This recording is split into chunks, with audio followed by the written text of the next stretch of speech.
yeah, started filming, made this video, and then I approached Riley with it, and I was like, I really want to put it on YouTube and see what happens.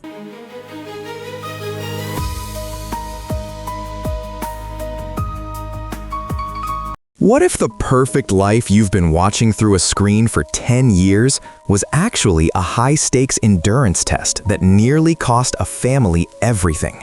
For over a decade, Whitelum and Elena Karu have been the faces of the ultimate escape fantasy.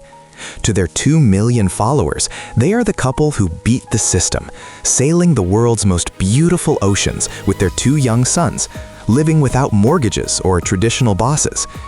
But behind the shimmering drone shots and the turquoise waters of the Mediterranean, a much darker narrative has been surfacing.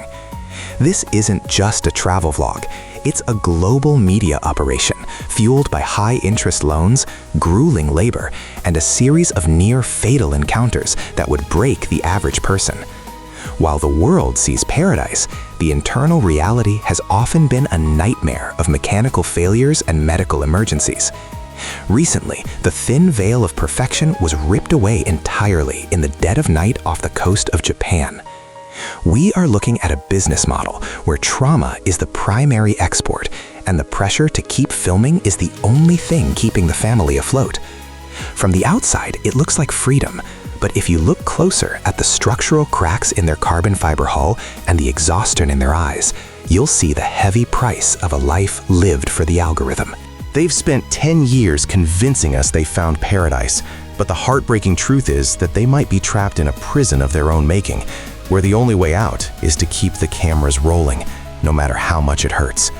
Most people think this journey began with expert seamanship, but the reality involves a massive lie and a gamble that should have ended in disaster within the first week. Before the fame, Whitelum was a man escaping the soul-crushing rotation of Australian oil rigs. It was dangerous, industrial work that paid well but left him hollow. With a saved sum of roughly $100,000, he made a decision that most maritime experts would call suicidal. He flew to Italy and bought a 43-foot sailboat from 3 arguing men, despite having less than 10 hours of actual sailing experience. He didn't know how to navigate. He didn't even know how to pull the sails back in once they were unfurled.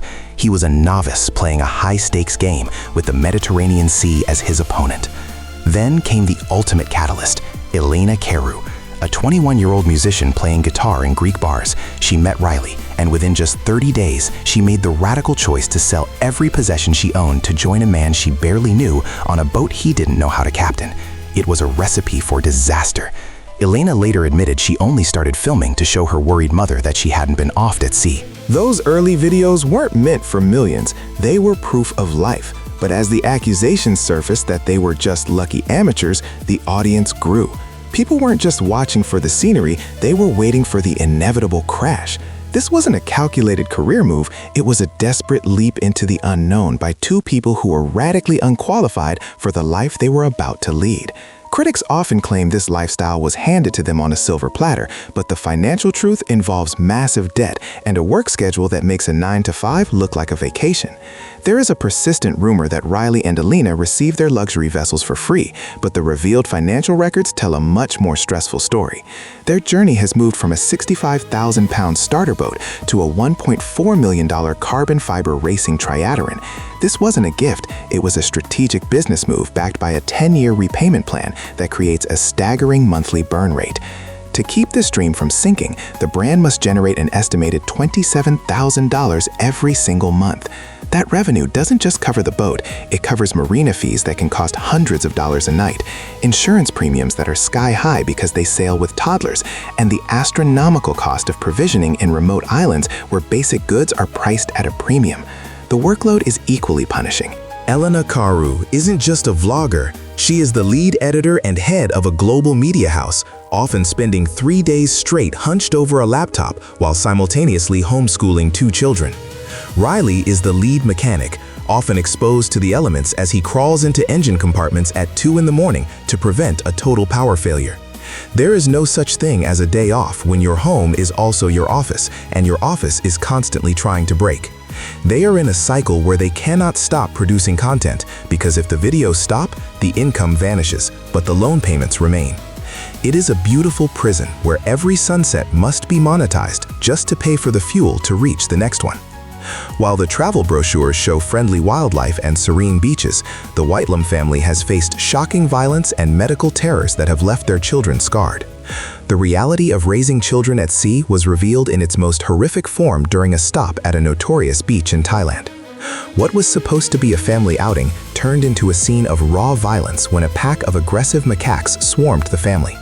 Riley was forced into a physical punch-up with a dozen monkeys to protect his toddler, Darwin, who was nearly snatched by the animals. The footage, which went viral globally, showed a father fighting for his children's lives while bystanders simply stood by and watched with their phones out. Riley ended up with a bite that required a grueling series of rabies prevention shots, which meant needles driven directly into the wound over a 20-day period. But the trauma didn't stop there. In a separate incident, the couple documented the sheer helplessness of a medical emergency in the middle of the ocean when their son stopped breathing. Being miles from a hospital when your child is medically compromised is a nightmare most parents will never have to experience. These aren't just clickbait titles. They are documented instances of a family being pushed to the brink of psychological collapse. The children have seen things most adults couldn't handle, from animal attacks to the terrifying moments of a medical crisis.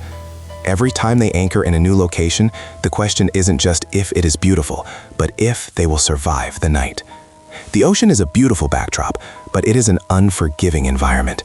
And the unfiltered truth is that the psychological toll on the children is a debt that might never be fully repaid. On November 4th, 2024, the perfect life nearly came to a violent end when a massive vessel slammed into the family while they were fast asleep. The most recent and exposed danger occurred in the quiet waters off Shotoshima Island, Japan. At 2:40 in the morning, while the children were tucked into their bunks, a 70-year-old fisherman in a massive trawler failed to see the anchored boat. The impact was catastrophic. The sound of crunching carbon fiber and the screams of terrified children replaced the silence of the sea. This wasn't a minor dent, it was a major structural failure in a high-tech racing vessel. The family woke up to the harrowing reality that their home was now uninhabitable. The logistical nightmare that followed was almost as bad as the crash itself. Japan lacks the standard infrastructure for lifting 60-foot triarans, meaning Riley and Elena had to navigate a complex legal battle and a language barrier to secure a massive crane and a team of 15 professionals just to get the boat out of the water.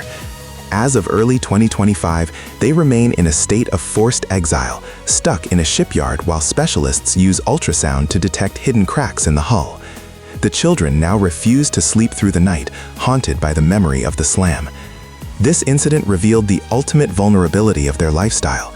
You can do everything right, anchor in the right spot, and have all your lights on, and someone else's mistake can still destroy your entire world in seconds. Their journey toward Micronesia has been halted indefinitely, leaving them to wonder if the endurance test has finally reached its breaking point. As they prepare to head into the deepest, wildest parts of the ocean, a thought-provoking question remains.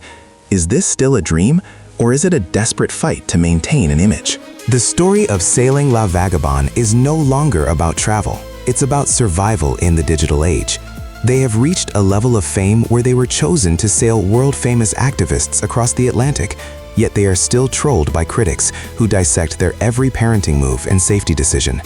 They have exposed their arguments, their financial stress, and their trauma to the world, creating a level of transparency that is both admirable and terrifying. As they look toward the horizon of the deepest oceans in the world, they are adding more lights to their boat, not for beauty, but out of a paranoid necessity to be seen by the next trawler that might be heading their way. They are teaching their sons resilience, but they are also teaching them that life is a series of harrowing escapes. The heartbreaking reality is that Riley and Elena aren't selling a vacation anymore.